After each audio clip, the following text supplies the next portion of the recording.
नमस्कार साथियों, मैं लोकेश आपके लिए लेकर आ गया हूँ एक और नई वीडियो। साथियों, लोक शिक्षण संचालनालय मध्य प्रदेश की ओर से आज एक पत्र और जारी किया गया है, जिसका दिनांक 2/9/2024 है। लेकिन साथियों, हम सब अतिथि शिक्षकों को इस लेटर के माध्यम से उलझना नहीं है, क्योंकि इसमें उलझाने वाली बातें बहुत सारी की गई है। जिससे क्या होगा, जो डीपीआई के लोग, जो चतुर लोग बैठे हैं, जो वहाँ पर जो अधिकारीगण बैठे हैं, वो क्या कर रहे हैं कि जो अतिथि शिक्षकों का 5 सितंबर को आंदोलन होने वाला है, उसको रोकने के लिए नए नए आदेश आपके लिए 5 तारीख तक यह जारी करेंगे और आपको उलझाने का पूरा प्रयास करेंगे। लेकिन साथियों, हम सब अतिथि शिक्षकों को इन आदेशों में उलझना नहीं है, क्योंकि इन आदेशों की तो तारीख बढ़ती ही रहती है। अगर कोई भी अतिथि शिक्षक रह जाता है तो आगे तारीख बढ़ जाएगी, इसके लिए आपको चिंता नहीं करनी है।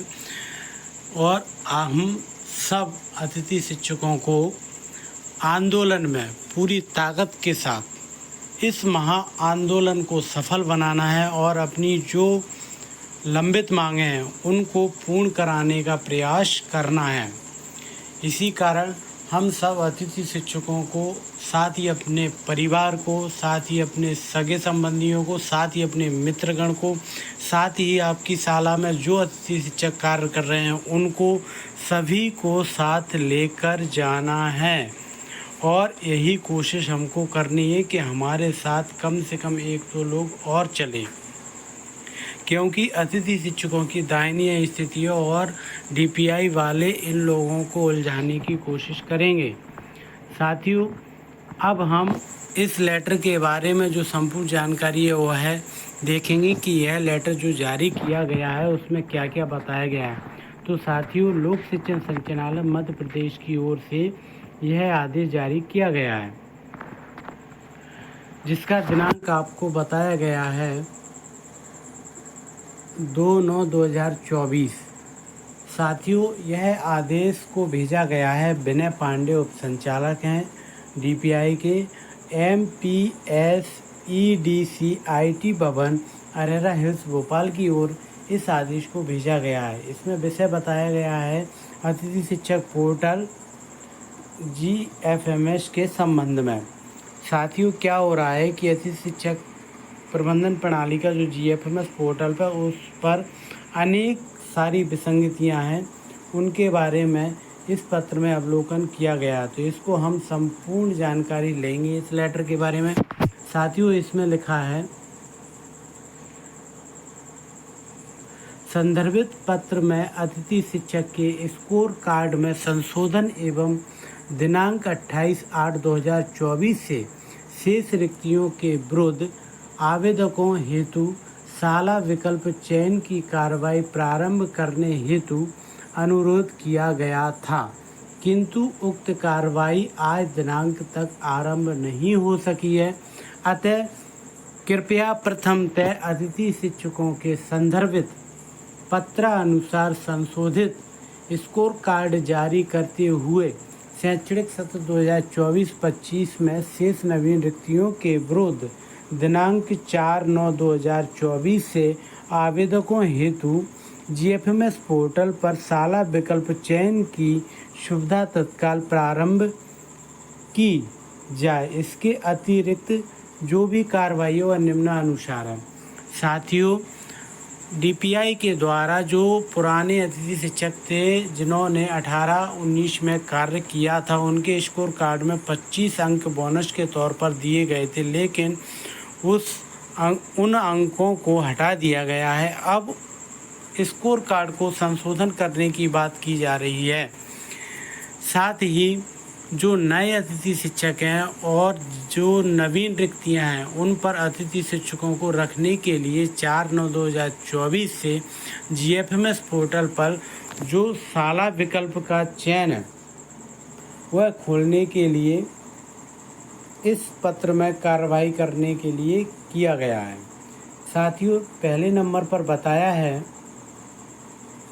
अतिथि शिक्षक को एजुकेशन पोर्टल के साथ रिक्त अपडेशन को डायनामिक किया जाए, मतलब बदला जाए उसमें। दूसरे नंबर पर बताया अतिथि शिक्षक में नियमित शिक्षक की पद स्थापना होने के उपरांत संबंधित पैनल की रिक्ति के विरुद्ध कार्यरत अतिथि शिक्षक को ऑटो रिलीव की सुविधा उपलब्ध कराई जाए।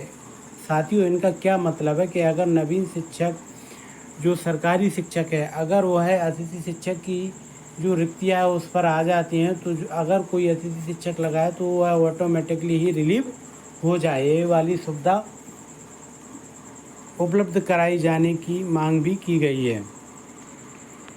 साथियों, तीसरे नंबर पर बताया है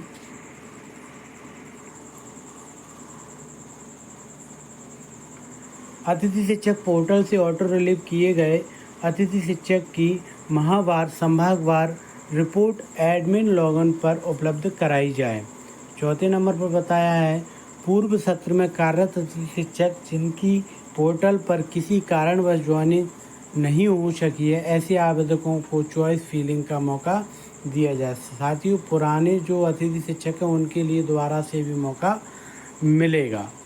पाँचवें पॉइंट पर बताया है साला विकल्प चयन में पत्र क्रमांक 2013 दिनांक 4/7/2019 की कर्णिका 312 के अंतर्गत आने वाले आवेदकों को ऑप्शन नहीं दिया जाए। साथियों, कर्णिका 312 में 30% वाले जो कार्यरत अतिथि शिक्षक हैं जिनका रिजल्ट इस बार कम गया है उसके बारे में बताया गया है। साथियों, वर्तमान में अतिथि शिक्षकों को पोर्टल पर प्रदर्शित समस्याओं का निराकरण अभी तक नहीं हुआ है, अतः प्रदर्शित जीएफएमएस पोर्टल पर समस्याओं का निराकरण किया जाए और निम्न अपडेशन बिंदुवार किए जाएं। साथियों, आगे जो भी पोर्टल पर अपडेशन होना है उसके बारे में बताया गया है। साथियों, पहले नंबर पर बताया गया है कि अतिथि शिक्षक को पोर्टल पर ज्वाइनिंग रिक्वेस्ट करने में त्रुटि प्रदर्शित हो रही है। एक्सप्लेन यूजर नेम इतना इतना है और डाइस कोड इतना इतना है।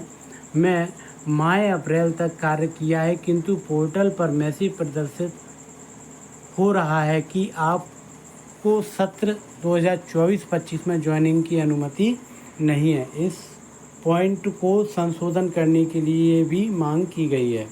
अगले पॉइंट में बताया है अतिथि शिक्षक द्वारा ज्वाइनिंग रिक्वेस्ट करने के उपरांत शाला प्रभारी के लॉगिन पर रिक्वेस्ट प्रदर्शित नहीं हो रही है। बहुत से लोगों के साथ क्या हो रहा है कि रिक्वेस्ट भेजने पर शाला प्रभारी की जो लॉगिन आईडी है उस पर रिक्वेस्ट भेज नहीं रही है। इसके कारण इसके बारे में भी इस बिंदु को भी उठाया गया है। साथियों, आगे बताया है अतिथि शिक्षक यूजर नेम इतना इतना, मैं विद्यालय डाइस कोड इतना इतना मैं कार्य किया है, किंतु विद्यालय डाइस कोड इतना है में ज्वाइनिंग रिक्वेस्ट प्रदर्शित हो रही है।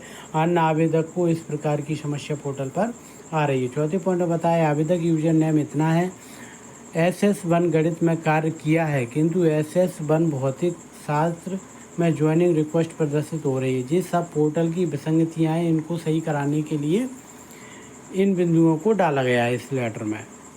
साथियों, पाँचवें नंबर पर बताया है आवेदक यूजर नेम इतना है, द्वारा विद्यालय डाइस कोड इतना दिया गया है और लॉन्ग टर्म रिक्तियों के विरुद्ध कार्य किया गया है, किंतु पोर्टल पर मैसेज प्रदर्शित हो रहा है कि आपके द्वारा लॉन्ग टर्म रिक्ति के विरुद्ध विगत सत्र में कार्य नहीं किया गया है। ये भी एक समस्या है पोर्टल की। छठवें नंबर पर बताया है विगत सत्र में कार्य अतिथि शिक्षक हेतु आगामी आदेश तक पोर्टल प्रारंभ किया जाए। विगत सत्र में SS2 IT में कार्यरत अतिथि शिक्षकों को पोर्टल SS3 IT में ज्वाइनिंग करने की सुविधा उपलब्ध कराई जाए। यहाँ से अतिथि शिक्षकों को कुछ फ़ायदा हो सकता है। जो SS2 IT है उनको SS3 IT में ज्वाइनिंग करने की जो सुविधा है इस बिंदु की भी मांग की गई है। साथियों, आगे बताया है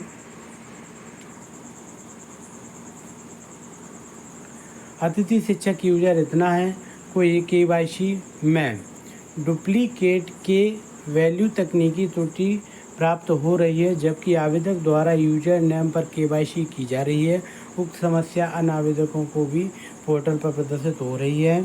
सत्र 2024-25 में आवेदकों द्वारा जीएफएमएस पोर्टल पर दर्ज रिक्वेस्ट की रिपोर्ट में रिक्वेस्ट प्रकरण एवं शाला प्रभारी पर लंबित प्रकरणों की रिपोर्ट की सूची, जिसमें विद्यालय का नाम एवं डाइस कोड तथा आवेदक का नाम एवं पैनल के नाम सहित उपलब्ध कराई जाए। साथियों, पोर्टल को सुधारने की कोशिश की जा रही है। यह आयुक्त द्वारा अनुमोदित किया गया है और यह आदेश लोक शिक्षण संचालनालय की ओर से जारी किया गया है। साथियों, हमको इन आदेशों के चक्कर में नहीं पड़ना है और अपने जो आंदोलन है उसको सफल बनाना है। भोपाल की धरा पर ज़्यादा से ज़्यादा लोग और ज़्यादा से ज़्यादा जनसंख्या में अतिथि शिक्षक पहुँचे और अपने आंदोलन को सफल बनाएं, क्योंकि यह लास्ट आंदोलन है, इसके बाद कोई आंदोलन नहीं हो गया। इसलिए हम सभी को सबसे पहले इन आदेशों को ना देखते हुए अपने आंदोलन की राह पर चलना है और उस आंदोलन को, जो तिरंगा यात्रा होने वाली है 2 सितंबर को, उसको सफल बनाना है। साथियों, ऐसे ही नए नए अपडेट पाने के लिए चैनल को सब्सक्राइब करें, लाइक करें और वीडियो को शेयर करें, जिससे यह खबर ज़्यादा से ज़्यादा लोगों तक पहुंच सके और अपने जैसे अन्य साथियों को भी इस पत्र के बारे में जानकारी मिल सके। साथियों, मिलते हैं नेक्स्ट वीडियो में। जय हिंद, जय भारत।